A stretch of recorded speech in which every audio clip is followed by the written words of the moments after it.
အားလုံးပဲမင်္ဂလာပါကျွန်တော်တို့ဘဝတွေမှာဘလို့ပဲအခက်အခဲတွေပဲတွေ့ဘလို့လူတွေနဲ့ပဲတွေ့အောင်မြင်မှုတွေကိုရှောက်လန်းဖို့အတွက်လိုအပ်တဲ့အဆောင်လေးကိုကျွန်တော်လက်ဆောင်ပေးခြင်းပါတယ်ဒါပါလဲဆိုတော့ခါခွေး၃လုံးဖြစ်ပါတယ်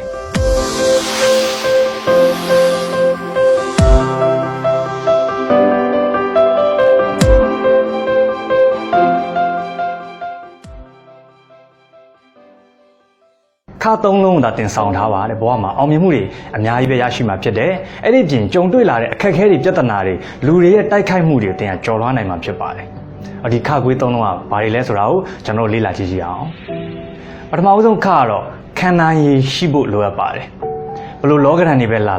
ဘလို့တိုက်ခိုက်မှုတွေပဲလာဘလို့ဝေဖန်ကဲ့ရဲ့မှုတွေပဲလာတင်ခန္ဓာရည်ရှိရမှာဖြစ်ပါတယ်မခန္ဓာရည်လဲပြိုသွားမှာဖြစ်ပါတယ်အဲ့တော့တင့်ကိုတင်ခန္ဓာရည်ရှိအောင်ကြန့်ခံအောင်တင်တိဆောက်ထားဖို့လိုအပ်ပါတယ်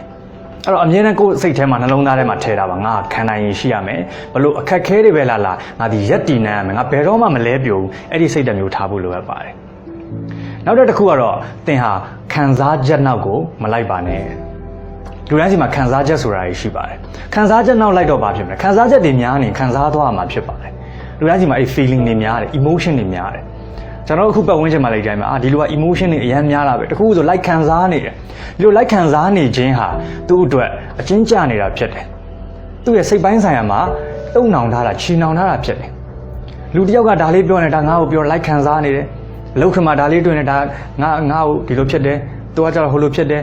စသဖြင့်ခံစားချက်တွေများနေတဲ့သူဟာအမြဲတမ်းခံစားနေရမှာဖြစ်တယ်အမြဲတမ်းပူလောင်နေရမှာအမြဲတမ်းစိတ်ဆင်းရဲနေရမှာဖြစ်တယ်ကောင်းတဲ့ခံစားချက်တွေကိုဆိုလိုတာမဟုတ်မကောင်းတဲ့ခံစားချက်တွေမကျေနပ်တာတွေမနာလိုတာတွေစသဖြင့်ပေါ့နော်စသဖြင့်မကောင်းတဲ့စိတ်ခံစားချက်တွေအဲ့ဒီနောက်ကိုမလိုက်ပါနဲ့ခံစားချက်နောက်ကိုလိုက်ရင်အမားတွေပို့ပြီးတော့များပါတယ်ဒါကြောင့်ခန္ဓာရည်ရှိပါခံစားချက်နောက်မလိုက်ပါနဲ့နောက်ဆုံးခါခွေကတော့တင်ခွင့်လွတ်လိုက်ပါခွင့်လွတ်တတ်ဖို့လိုအပ်ပါတယ်ခွင့်လွတ်ပေးလိုက်ပါအဲ့တော့ဘသူတွေကခွင့်လွတ်ပေးတတ်တယ်လဲဘသူတွေကခွင့်မလွတ်တတ်ဘူးလဲရှင်းပါတယ်စိတ်မှာသဘောထားကြီးမားတဲ့သူတွေဒီခွင့်လွတ်တတ်တယ်သဘောထားမပြည့်ဝတဲ့သူသဘောထားမကြီးတဲ့သူဘယ်တော့မှခွင့်မလွတ်တတ်ဘူးအမြဲတမ်းအညိုးတေးထားတယ်တစ်ချိန်ငါကြုံလိုက်ငါပြန်လုပ်မယ်ဆိုတဲ့စိတ်မျိုးရှိတယ်မကျေနပ်ချက်ကိုအမြဲတမ်းရင်ထဲမှာထားတယ်စိတ်ထဲမှာအမြဲတမ်းမီးမွေးထားတယ်အဲ့ဒါဒီခွင့်မလွတ်တတ်တဲ့သူတွေဖြစ်ပါတယ်သူကိုယ်တိုင်လည်းသူ့ရဲ့စိတ်ထဲမှာအတွင်းထဲမှာပူလောင်နေရတယ်လို့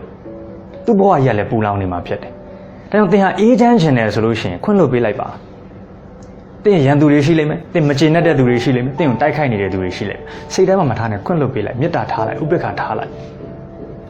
ဒါကြောင့်တင်ခွင့်လွတ်ပေးနိုင်ခွင့်လွတ်ပေးပါတဲ့ခွင့်မလွတ်ပေးနိုင်ဆွန့်လွတ်လိုက်ပါတဲ့နှစ်ခုပဲစဉ်းစားပါငါသူ့ကိုခွင့်လွတ်နိုင်လားမခွင့်လွတ်နိုင်ဆွန့်လွတ်လိုက်တော့မေတ္တာထားလို့ရတယ်မေတ္တာထားလို့မြန်ဥပေက္ခထားလိုက်တော့အဲ့တော့လိုက်ခံစားမနေနဲ့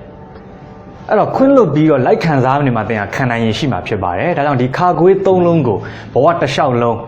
အလုံးမှာဖြစ်ဖြစ်ဘဝမှာဖြစ်ဖြစ်ဘာပဲလုပ်စောင့်ထားမယ်ဆိုရင်တင်ဟာအောင်မြင်တဲ့သူခေါင်းဆောင်ကောင်းတစ်ယောက်ဖြစ်လာပါမယ်လို့